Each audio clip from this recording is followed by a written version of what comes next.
Puolime bandoma žaisti būtent per jį ir jo aikštelės praplėtimą ties tritaškiu. Areliko geras perdavimas Šarūnui Beniušiui. Čia matome du žmonės prie Liemo. 4 sekundės. Kristupas Žemaitis kabina perdavimą Jeffrey Taylorui ir Wolves Twins bet užbaigia pirmą rungtynių pusę gražiai. Žalgiriui labai efektingai. Čia gal ir to efektingumo mažiau, bet efektyvumas išlaikytas lygiai toks pats. 49. Normantas, kalbant apie R.J. Cole'ą, nuostabus, kol kas jo pasirodymas pirmoje sezono pusėje per paskutinius 5 mačus renka po 15 taškų. Kalbant apie nuostabų karto įnašą aštrumo į komandos puolimą. Starto 5 žaidėjai plus Collinso 19 minučių nuo suolo daugiau. Valunta 2, Vanderlistas 3, Urkis 1 minutė.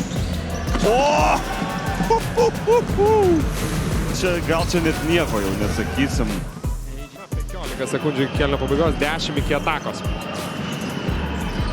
Briutonas prasiveržia ir kai kalo iš viršaus. Kalo iš įdėjimą. Koks skrydis. Galbūt jis matė.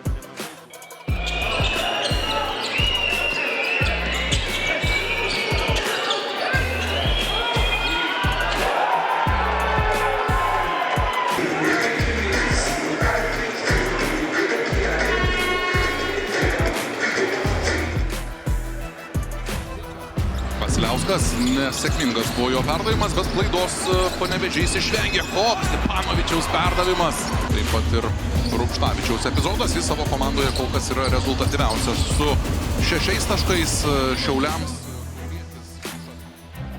Pirmą dieną namuose prieš Jonavos Sibet klubą. Prieš tai dar laukia nemažai batalijų Eurolygoje.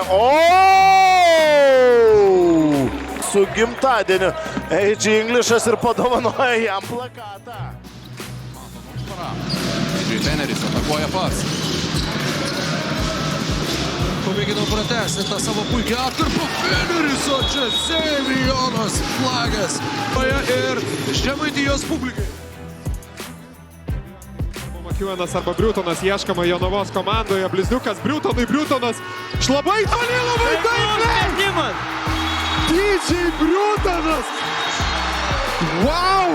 Iš Kauno išmetė tritaškį ir matome, kad atliko.